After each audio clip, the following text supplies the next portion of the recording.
Levez vos yeux en haut. Contemplez-le. 25 mai. Voyez quel amour le Père nous a témoigné, pour que nous soyons appelés enfants de Dieu. Et nous le sommes. Si le monde ne nous connaît pas, c'est qu'il ne l'a pas connu. 1 Jean 3, 1. Si le monde ne nous connaît pas, c'est qu'il ne l'a pas connu. Le monde ne comprend pas les principes qui inspirent notre ligne de conduite. Nous devons nous tenir devant Dieu avec une conscience sans tache. Il y a de merveilleux privilèges pour chacun d'entre nous. Dieu ne place aucune exigence devant nous sans nous donner la force de nous y conformer. En le suivant, nous ne courons aucun danger de nous égarer. Ce n'est que de cette manière que nous pouvons perfectionner notre caractère chrétien d'économe de la grâce de Dieu. Les vérités de l'Évangile pour cette époque nous ont été confiées. C'est un merveilleux trésor, et le Seigneur désire que nos yeux soient éclairés et nos cœurs vivifiés.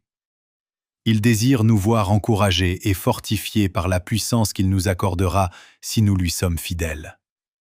Il désire que chacun d'entre nous édifie un caractère d'après la ressemblance divine. Le chrétien qui n'agit pas ainsi porte atteinte à Dieu. Il déshonore son Sauveur. Ceux qui ont accès aux paroles de l'Écriture sont sans excuse s'ils ne s'appliquent pas ces paroles, s'ils ne purifient pas leur cœur du péché. Au dernier grand jour, nous serons jugés d'après les lumières brillantes du trône de Dieu sur notre sentier.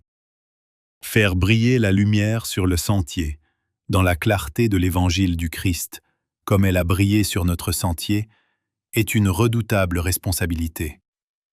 Nous devons avancer pas à pas, les yeux fixés sur notre guide.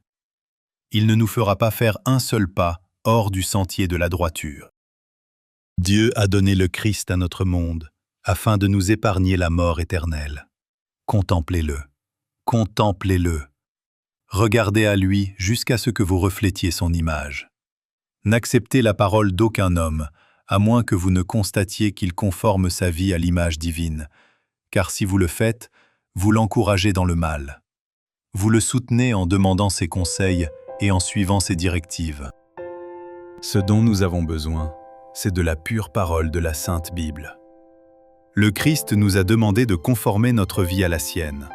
Nous devons comprendre ce que signifie garder les commandements de Dieu dans la vérité et la justice. L'amour qui était dans le cœur du Christ doit être dans nos cœurs, afin que nous puissions le révéler à ceux qui nous entourent.